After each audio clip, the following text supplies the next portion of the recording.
On today's episode of Gathering the Kings. My big thing when it comes to really anything is I know how much I make an hour. Okay. If I can hire it done for less than what I make, Right. then I hire it out. Okay. Boom. If I can hire someone to do whatever task and it's cheaper than my time, there's no question. Done. You are listening to Gathering the Kings with Chaz Wolf, featuring fellow 7, 8, and even 9-figure business owners who have real battle scars from business and life, but have prevailed as the king that they are designed to be. We welcome high-performing entrepreneurs to the stage in order to reveal the real of the real on what it takes to build a successful business today. We dissect the good and bad decisions they've made along the way that give a true and accurate picture of the journey of success and how you too can get there. Through this dialogue, you will learn the value of growing your network and surrounding yourself with power players and kings like today's guest. Grab your pen and notebook because we're about to dive in. All right, everybody, I'm Chaz Wolf. I'm back to you, Gathering the Kings. Taylor Froelich on the Kings table today. What's up, dude? How you doing? I'm great, Chaz. How are you?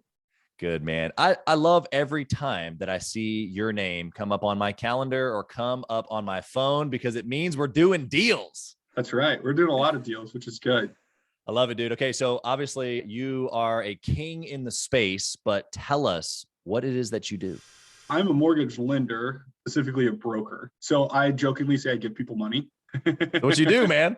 I do. That's what I do. It's obviously a little bit more involved than handing out Sure. money, but yeah, in the simplest terms, that's what I do. So we focus on residential homes, and anyone from buying their first home to moving into their third or fourth home to investors. Anywhere that is a property that someone will live in, we're going to find a way to lend on it and provide the best service, the best availability. And if you need a creative solution because you're a self-employed client, like hit me up because that's my specialty.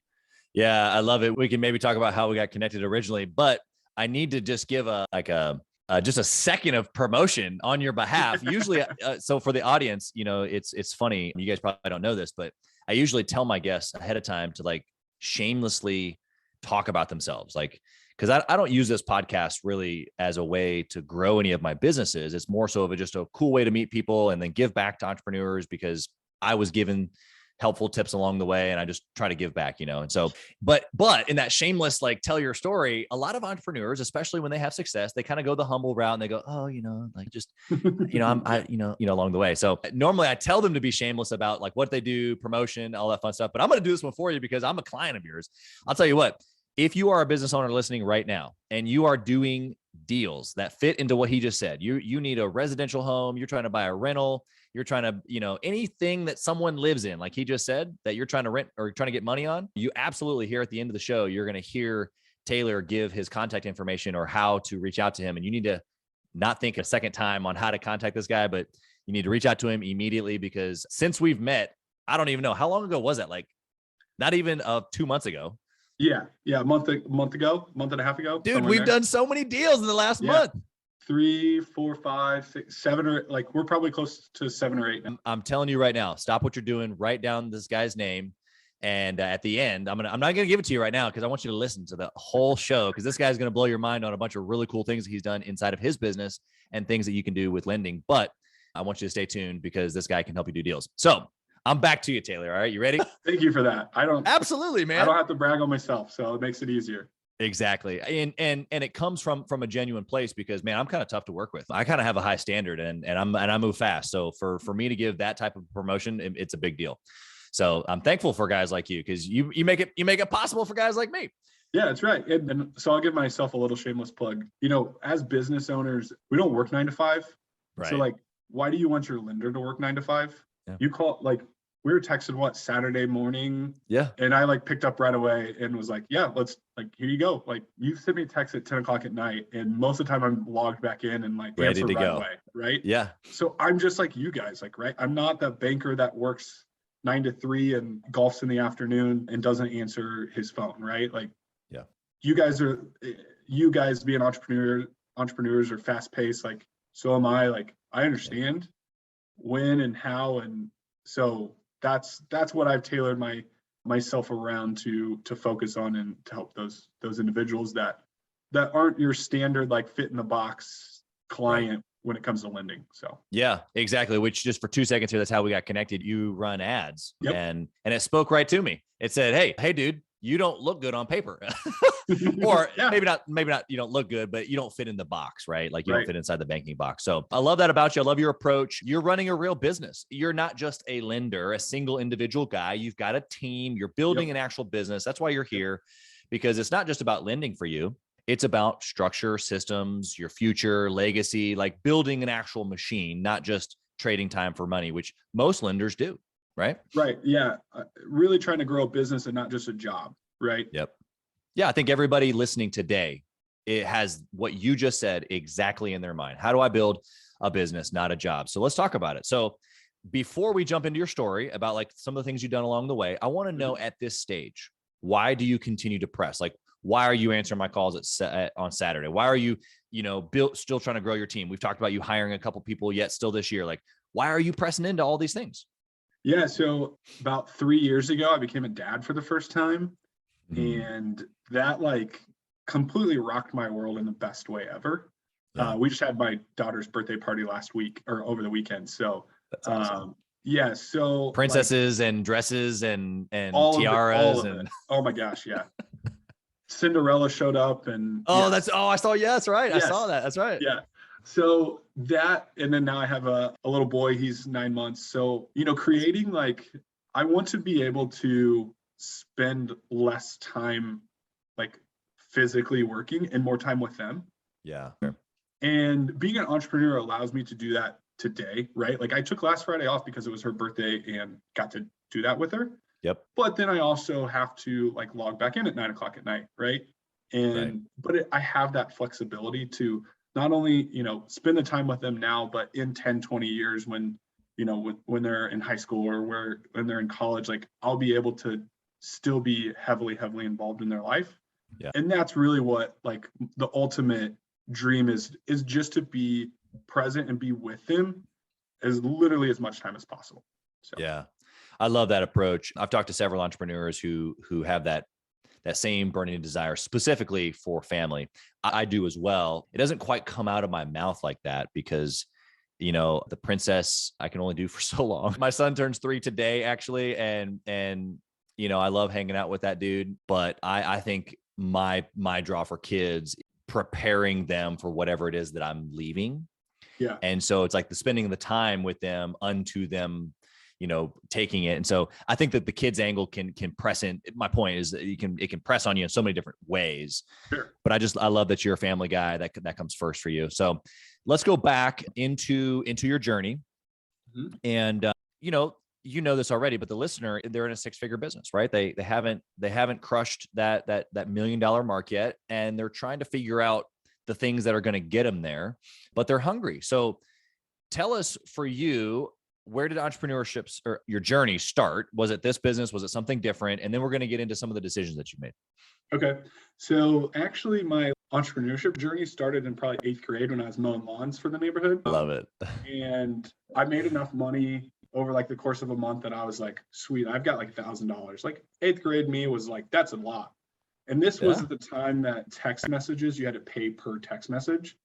Oh. And my parents got an $800 phone bill and they're like, pay up. And I'm like, oh crap. Dang, dude, yep. You racked up $800 in texts? In text messages. This is before they were unlimited, right? They were like 15 cents a piece. So totally. Yeah. Over a month. So learned a lot there. Wow. So that's when I started. And then, so I've always been like sales minded as well. Yeah. In college, I played baseball, but not for a big school or anything. And so still had to like actually go to class. But the thing about doing that was it took up a lot of time and I didn't have time for a normal job. Right. So I not graded, but did papers and did tests for my teammates. Oh. And that's how I survived. Who will remain unnamed. Yes, correct. The school will remain, all of it, unnamed. And then that's creative. I would have used your services. Yeah. Oh, yeah. I mean, I didn't have to vary outside the baseball team because every single one of them did. So yeah. Wow. That was awesome. I made probably a few grand a semester doing that. Wow. Good niche. Yeah. And then in the summers, I sold alarms door to door. Okay. Yeah. So that's how I That'll put some hair on your cut my chest. teeth in the selling world. So I did that. And then when I was 24, so like a year and a half after college is when I got into the lending space.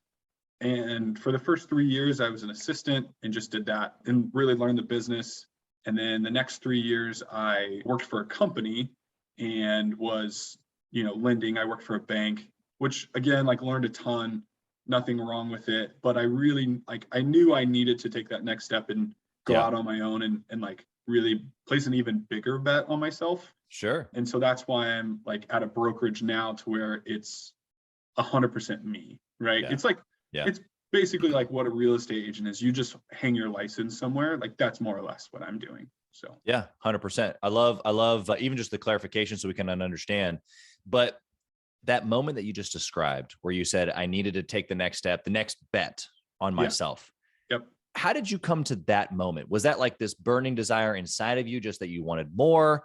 Was there external circumstances that led you to that place? Like, how did you come to that decision? Yeah. So after about 2 years of lending at the bank, I knew that I wanted to own it, right? Mm, Like having that ownership piece of being like, that's mine yeah. was a ton for me. Like good, bad, or wherever the loan goes, I want to be the one that's like stamps my name on it and says, this is me. Sure. And Did I that come couldn't from do like that situations that you couldn't control inside the bank, or was that like just the way that you're designed? Probably both. Okay. There were getting to points inside of the bank that I'm like, I think this can be done a lot better, Sure. but I can't do anything about it here. Yeah. Ingenuity was off the chart there. Right, exactly. And I think that since that, like that fire is just engulfed. Yeah. And I'm just like, yeah, absolutely. Like this is what I want. I want to own businesses, right? And yeah, crush it at that. And growing up playing baseball was like always to be the best. Well, I've always told myself I wanted to be the number one originator in Kansas City. Like that's will be my goal until I accomplish it, and then we'll figure out something else. So yeah, 100%. I love that. Okay, part of the story as far as like where you started, and I guess I just resonate with just the like.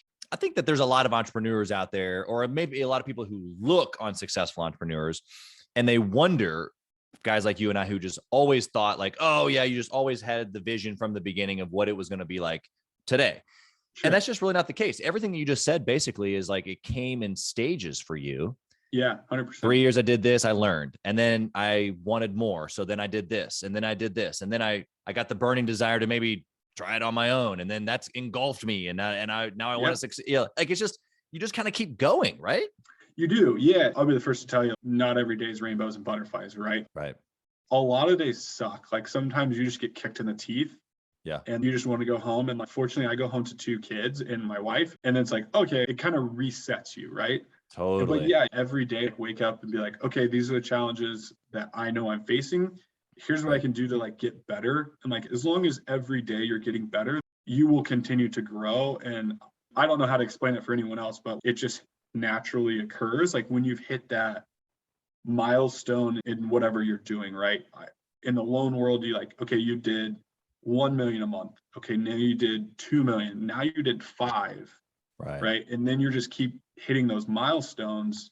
Yeah. For me, the biggest thing was leveling out, right? Instead of doing 5 and then 1 and then 5 and then 1, it's like, how do I consistently do the top number? Yep. And that's when I started to like figure out that I needed a team and I needed to put people in place to help that. So yeah, 100%. Let's definitely dig into that because you're 100% right. You're talking about building the machine, and the up and down that you actually described is pretty natural in sales, right? Like anybody who's ever been in sales, you have the, they call it feast or famine or the up and down. It's because it's so difficult to create this like very consistent effort of closing and prospecting, closing and prospecting, closing and prospecting, because we get stuck between the two. But for you along the way, as you were building that system that you have now, that you're obviously still growing, but you have it now, what was a good decision that you made while building that? A good decision was hiring an assistant. That wasn't ultimately like the first one, because obviously you have more than one, but like the first team member. Yeah, that was exciting, if you Okay. will. Yeah. Tell us about the if you will part, because I think that's what most people, most So listeners are like. yeah. So okay, so I had an assistant when I was at the bank, but I shared it with another loan officer Sure. or her. I don't. Yeah. Anyways, The so it position, you wasn't share the like position. Yeah. I shared the position. Couldn't shape her how I wanted her to be shaped. It was she was still controlled by management. Yeah. So when I came over here, I'm like, the first 3 months I just did it all on my own because I didn't want to bring her along. So then I was like, all right, like I need an assistant, and hired someone that like has no experience. Okay. And in the mortgage space, like I've learned my lesson that you need to have some sort of background. At least I did, because I needed someone to come in and kind of take over some tasks instead Sure. of like train them up. Like I didn't really have the Yeah. time to train someone up, right? Yeah. 100%. At that point, I just thought I just need a body Yeah. to do some stuff, right? Like, yeah. like What do you do don't for have the Taylor? I time. do some stuff. Yeah, I don't need, like, if I need to sit on hold for 30 minutes to get 100%. something, like, not, I can't do that, right? Yeah, So I'm like, okay, this person can at least do that. And just, and I thought, and this was 100% mistake on my part, but when I started as an assistant, that's what I assumed everyone would be. You're right. Right? You. Yes, correct. Yeah. Which is the complete opposite of like what What you're actually gonna get. happened. Yep. Yeah, 100%. but this was like my first assistant, right? Okay. So that didn't happen. And over 9 months, like nothing changed. Like Yeah. it seemed like he still only knew the stuff that he knew from day one. Right. And in that time frame, I hired another assistant that he's like more of a junior loan officer. Okay. So he's doing some of his own stuff, but still helping me with my stuff. But he knew nothing. And like within 3 months of him working there, he already knew as much or more than the other guy. Right. So I'm like, okay, like it was the hardest thing I ever had to do was fire someone. Sure. I held him on longer than needed, but Yeah. learned that lesson, right? And so now I've got a new assistant starting in a couple weeks that she is strictly an assistant, doesn't want to originate, and she's Right. been doing it for 20 years. Yeah, and that's going to fit into a little bit of what you're looking for. I heard you say several things. I want to pull them out for the listener. Number one is that you had the desire to mold and shape someone on your team, and you couldn't do that at the bank for obvious reasons. But I think that it's a step actually that a lot of entrepreneurs miss, because they try to just like, hey, here you go, right? The fact that you desired to actually mold them or grow them up, really, it actually speaks to your desire to be a good leader. And I think it's just like a soft little thing that you said it so naturally. But for the listener, if you are hiring somebody, you need to bring some leadership to the table. And so there's so many guys that will hire and get frustrated, and then they stop hiring, right? I'll just do it myself, because they themselves are a terrible leader. Right. They haven't leveled up in the communications department, the ability to read personalities, or just to know who you're talking to have some EQ in their life. And so it sounds like maybe that was something that you had already developed or partially developed maybe. And so that was a big thing to you, which I agree with. And so I wanted to point that out to the listener. The second thing I heard you say is that, you hired a blank slate, which I think that's kind of industry. You could go different directions with that. But for you, it was, you now found out what you were looking for. And I also heard you say that it didn't stop you from hiring the next guy. So even though the first one was a little bit of a frustration, it didn't stop you from continuing to build a team. And so there was an awareness that you had there that this is the solution, even though maybe that first hire wasn't working out. And I want to know why you had that feeling. Why did you have that of like, okay, I got to keep hiring, even though this one isn't working out? Where did that come from? Quite frankly, I had already committed to hiring him. Like a month after I hired this guy, just knowing he wasn't going to start for another 3-4 months. Got it. Okay. So that was. Do you think going back that you would do it, knowing that the first one wasn't working out? I think I probably would have delayed it. I probably eventually would have said yes, but I think I would have delayed it. I think I would have found the trained assistant first. Sure. And then have her help like learn the loan business or the loan piece. Yeah, the X's and the O's. Right, exactly. So I think I would have just tweaked that.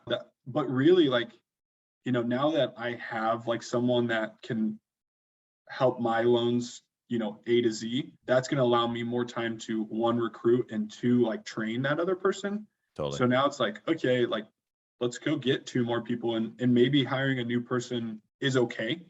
right? Right. Because I do like that leadership or that like coaching aspect. And I think there's obviously like ways to just be okay in really anything. And there's ways to be great.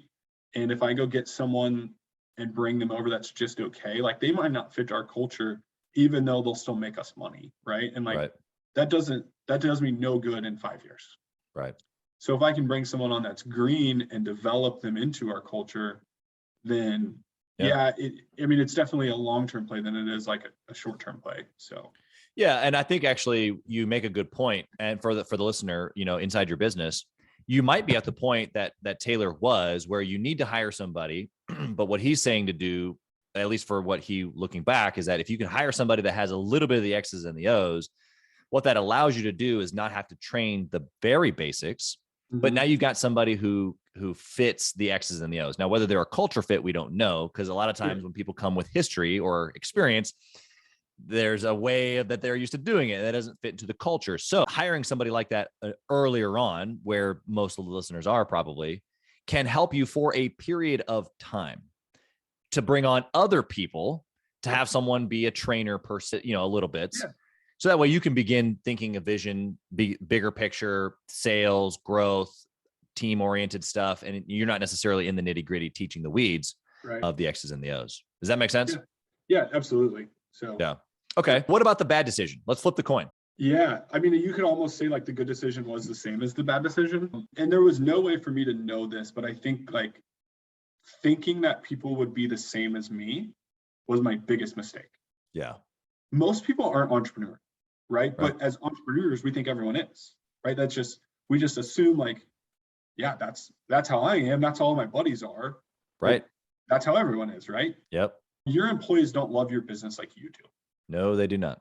And thinking that they will was my mistake, right? So like this guy wasn't licensed, but if he brought on, like if he had a referral, right, I gave him a bonus for that. I just assumed, again, incorrectly, but assumed that he would run with the loan. Sure. And do most of the loan officer work, because he's the loan officer assistant. He can just do everything.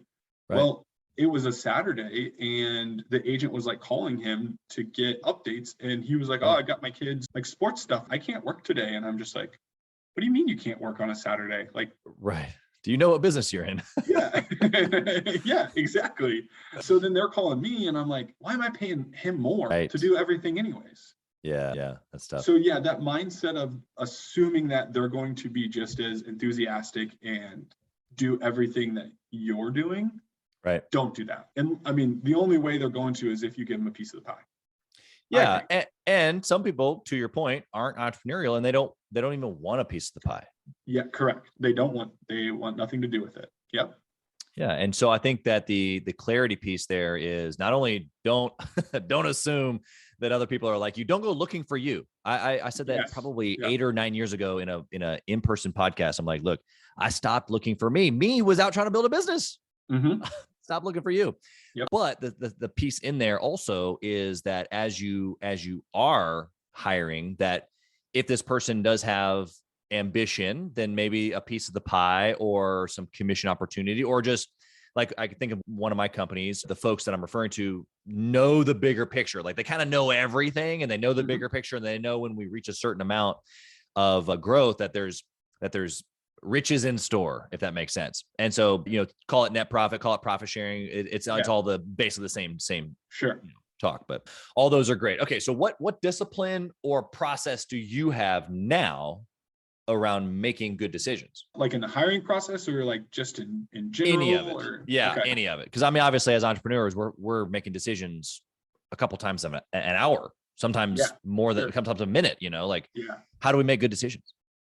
Yeah, that's a great question. Man, because I'm just thinking, so for like the hiring piece of it, we've kind of refined our hiring process to maybe make it take a little bit longer. Yeah. For the first one, it was just like 2 quick meetings and we were like, I was kind of rushed into, hey, I need someone. And it goes back to the, hire slow, fire quick type deal. Yeah. Like I probably should have taken a little bit more time to vet this guy, to understand that like, his past didn't really equate to the sales. Right. And that probably should have thrown up a red flag at that point. Yep. But I had I need this type deal. I'm going to make it work. So maybe not like, your question of how do we make good decisions? Maybe we take more time in those decisions, right? Sure. Don't just shoot from the hip all the time. I'm a big like ready, fire, aim person. Totally. But there are a lot of instances where we just need to like pump the brakes, take a second. Or one of my best referral partners, he's like, yeah, I don't make any decisions that day. Like he is the biggest proponent of just sleep on it. Like more than likely it's going to be the same answer, but right. If it's that important, it doesn't need to be made in 30 seconds. Right. Just take the time, make sure you're gathering all the information that you need. Yeah. And then make that decision, and don't shoot from the hip all the time. Yeah, exactly. I like the ending all the time, because you're right. Making the ready, aim, fire, speed is my friend perspective is obviously always going to be true in business. Like you're talking about adding time, and my inside is going, no, but I agree with you. But sometimes adding time doesn't mean necessarily, like you said, a week or a month or a year. Sometimes it's a day. Sometimes it's just a couple of minutes. I got the old 5-second rule, the 5, 4, 3, 2, 1, make the decision, Yeah. So I think that what you're telling the listener right now is to be intentional about whether that's gathering the information, whether that's thinking through what the end result might be, the good, bad, the indifferent, what the worst case scenario, best case scenario, like just take whatever is necessary to process a good decision. Yeah, because you see a lot of this in like real estate investing is you do the opposite of not take enough time, right? Like the paralysis by analysis, that you just overanalyze everything. Oh yeah, because you can analyze all day long. Anything. Right. Yeah. Then you don't do anything. And like, okay, that's not what I'm saying, right? And you explained it better, but yeah, sometimes you just need to do 5, 4, 3, 2, 1, boom, go move on, right? But there's other times that maybe another week, or maybe one more meeting with this guy, or maybe a meeting at a separate location or just a different environment shows 100%. You something else about that person. Yeah. And so, I mean, just making sure that whatever that decision is, you're taking the proper time for that specific decision. So yeah, I love how you actually clarified the hiring piece, because I think that obviously that's what we've been talking about, a main topic. And I think it's actually a big topic for most listeners in their business right now. At a 6-figure level, most industry businesses, you're going to have anywhere from no employees to 2, 3, 4, 5, maybe 8 or 10, maybe depending upon what the business is doing. And so like everything we're talking about when it comes to hiring and usually spending a little bit more time actually matters. Like even in my franchises where, it's pretty entry level pay as well as task, we have them come in and do a working interview and like hang out for an hour and dip some strawberries in chocolate. And like, can you take instructions? And like, are you fun to be around for a few minutes? Just some certain parameters that you've given to the listener that I would totally agree with, especially when it comes to the hiring process. So that's good, man. What about disciplines in like life, finance, business? Like you're a lender, you're the guy that gives out all the money. What do you have any process to like how you think about your, like you kind of mentioned your family, your kids, the way you handle your money, like any disciplines there that you follow? Not a like Dave Ramsey person by any means. I really think with any of the self-help or really anything of that nature, there's always some good nuggets, but you don't always need to follow it like to a T. Sure. My big thing when it comes to really anything is, so I know how much I make an hour. Okay. If I can hire it done for less than what I make, then I hire it out. Okay. Boom. And when I say what I make an hour, I divide it by 16 hours a day.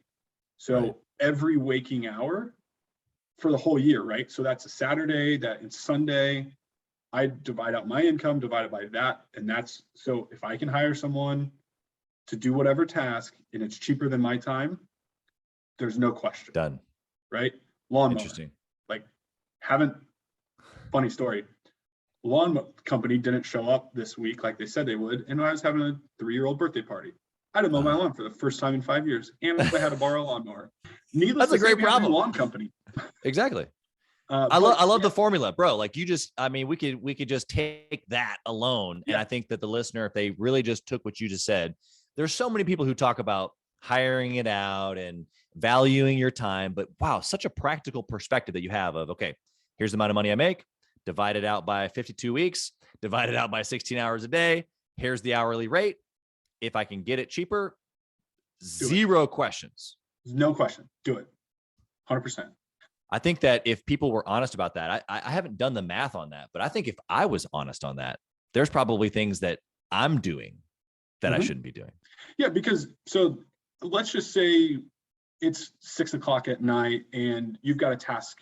Most people are like, okay, it's going to take me an hour, but I'm not at work, so not a big deal. So now you're saying that my kids aren't worth that much, right?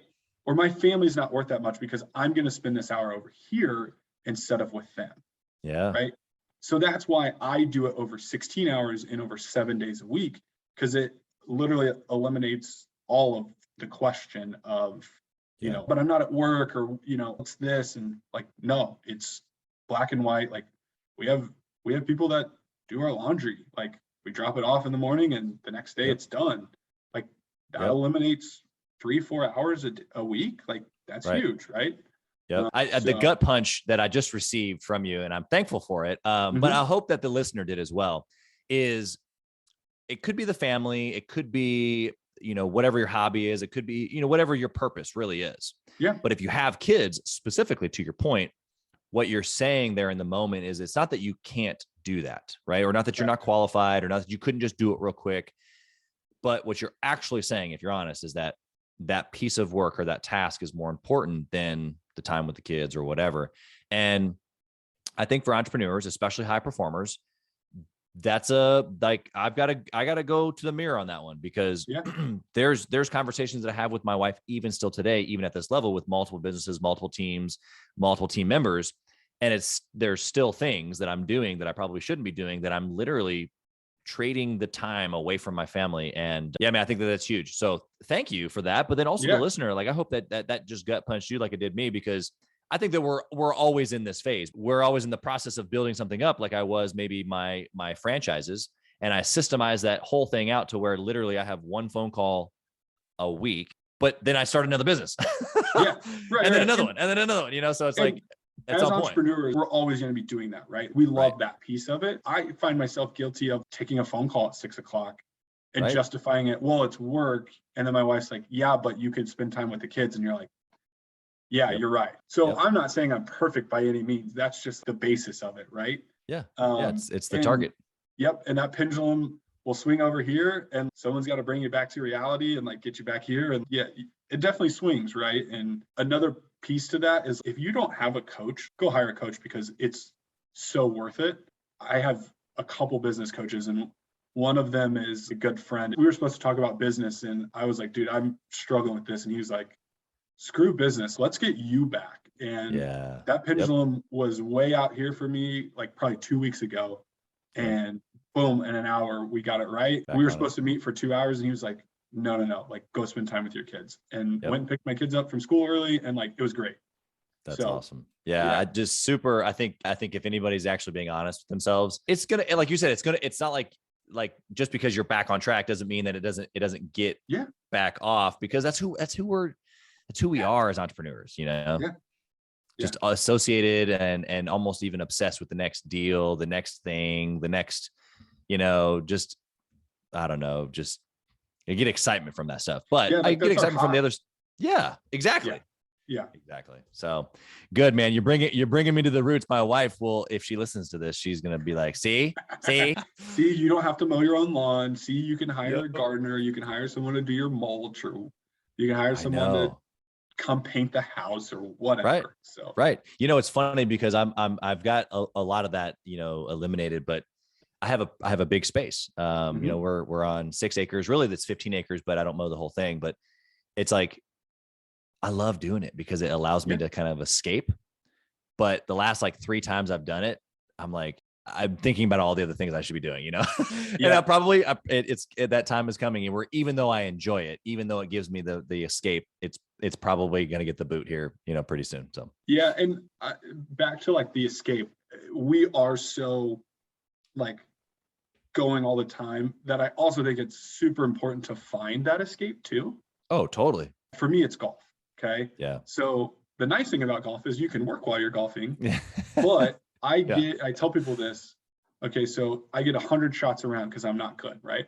So for those 15, 30 seconds, literally everything in my brain clears except for what I have to do in that moment. Then I hit my shot. Then I'm on my phone again, taking, texts, emails, phone calls until, 5 minutes later, I go to my next one. Right. So that's why for me, it makes a ton of sense. And that's my escape, right? Like I do that to clear my head because there's so much going. So if you don't have something like that, like that's when you find yourself like struggling, right? So another piece of advice, go find that escape. And if you're in Kansas City and you want to golf, hit me up. So yeah, that's awesome. All right. You ready for the speed round? I am. First question is, if you could only pick one metric inside of your entire business to track forever and ever, what would it be? Families helped. Okay. I recognize that from the initial mission statement that you said. Yep. Does that in your brain, the reason why you pick that, is that because it associates to where like, okay, I know how many deals that I've done this year generally? Correct. Yeah. That's so honestly, before 2 weeks ago, I've always been a numbers, like I went to school to be an engineer. So like numbers are my thing. Yeah. Got it. And I was like, why? Like that shouldn't be my metric, right? My metric should be, how many people did I help buy a house this year? Like, that's so cool. So like just this month, I switched to that. And that is like my 100% goal now is, I don't care if you're borrowing $10,000 or $10 million, like I want to help you. So that's my metric. That's cool. That's cool. You're gonna have to count my family multiple times. Yes. Yes, I will. Good. Okay. So on a book recommendation, what would you recommend that the six-figure owner reads? So I just finished, I'm going to look it up here because it was, I just finished these two. I'm a big audio person. Yeah. Love that. The 7 Levels of Communication. Okay. By who? By Michael Mayer. Okay. And The Go Giver. Oh, yeah. Classic. Yeah. By Bob Berg and John Mann. So I just probably finished those like a couple days ago. Dude, those rocked me in the best way possible. What's your nugget? What's your nugget from each one? Well, honestly, the like helping families came from those books. Got it. Makes sense. Yep. So one that I've read a while ago that's still really good for entrepreneurs is the E-Myth. Oh yeah. Phenomenal book. If you haven't read that one, like you have to. That talks about owning a job or owning a business. Yeah. Yep. I love that. Okay. Do you intentionally network or mastermind with other entrepreneurs? Do I intentionally do it? Yes, but I also love it. So like unintentionally too? Yeah, sure. Okay. And so why? Why do you do that? Other than the fact that you like it? Yeah, I love like learning, like building relationships with people, like, like-minded people. Like, I mean, I'm not saying that, if you work a 9 to 5, like I'm not going to like you. Right. But sure. Not going to have a whole lot to talk about though. I mean, yeah, maybe our kids. Yep. But yeah, so that's, and just from networking, like there's so many projects and so many things you can do. Like you and I talking before we started recording of like, oh, we're going to go do that. Okay. Like that sounds great. But so, if it wasn't for me posting an ad on Facebook 2 months ago, like we would never be here. Right. Yeah. It's crazy. So I just love learning about people, learning like how they became what they are, and seeing how, maybe I can help give them a nugget to get to that next level, or vice versa, right? They're giving me nuggets to get to that level. So yeah, 100%. Love that. Okay. The next question is, if you lost it all, Taylor, what would you do? If I lost it all? Yeah. Everything. Well, fortunately, the US government has pretty nice bankruptcy rules. So I just filed for bankruptcy and start over. and after you filed, what would you do? Yeah. So I would find a job in the lending space, and I would absolutely just start over. And I think failing at a business is probably the best degree you could ever get. Yeah. And so I would have found a way that it doesn't work and not do that. And again, just start over. Like start over. Yeah. Same excitement, same intentionality, same everything, or would you do it differently? I'd probably figure out, I would say I would do it differently, but I don't know what that differently would be until I make that mistake. Totally. I don't know if I'm ever going to lose this fire. I mean, I've had it for 15, 20 years now, like, why would it change? Right. I mean, maybe, Right. I don't know, but Yeah. That's awesome. Okay. Last question. And this is my new final question. Okay. I'm so excited to ask it. If you only had 1 hour each day to work on your business, how would you run your business? That's a great question. You only had 1 hour to work on your business. I would probably use it to make phone calls to connect with people. So I would spend that entire hour, whether it be on a one phone call with you or one phone call with whomever, or 10 6-minute phone calls or whatever, right? Just make it natural. Right. And just, grow that net. So, Yeah. Good answer. I love it. Okay. How can someone connect with you, Taylor? They want to get to know you from an entrepreneurship perspective. They want to do a deal with you. How can they find you? So my cell phone, you can I give my cell phone out to everyone. You can call or text me whenever. So my number is 816-585-4255. So call, text, whatever there. If you want to follow me and my kids, that's what Facebook is for. And if you want to follow me on more of a business side, hit me up on LinkedIn. I post more, businessy stuff there. Not that I don't utilize Facebook for that, but my wife tags me in stuff every day about our kids. So if you want to follow my family, hit me up on Facebook. So there you go. I love it. And just another encouragement there. If you've got deals you're trying to do, whether for rentals or even you're trying to buy a home, hit my boy up here. Okay. So dude, I so appreciate you coming in and adding value. I think that your story just is a super fun one. It's fun to know that we've collided in the last 60 days, 45 days. And it's fun for me to know from relationships like this, because you hit the nail on the head when you just put yourself out there, when you just meet people, when you just give it a chance. You just don't know what you don't know, and you don't know who you don't know. So just thank you for being here. We wish you absolutely nothing but success. And I look forward to all of the deals that we're going to do together. Yeah, I love it. Thank you so much for having me on. Now it's your turn to come on my podcast. So 100%. And I'm going to show up. That's the real deal right there. So all right, buddy. Thank you so much. Yeah.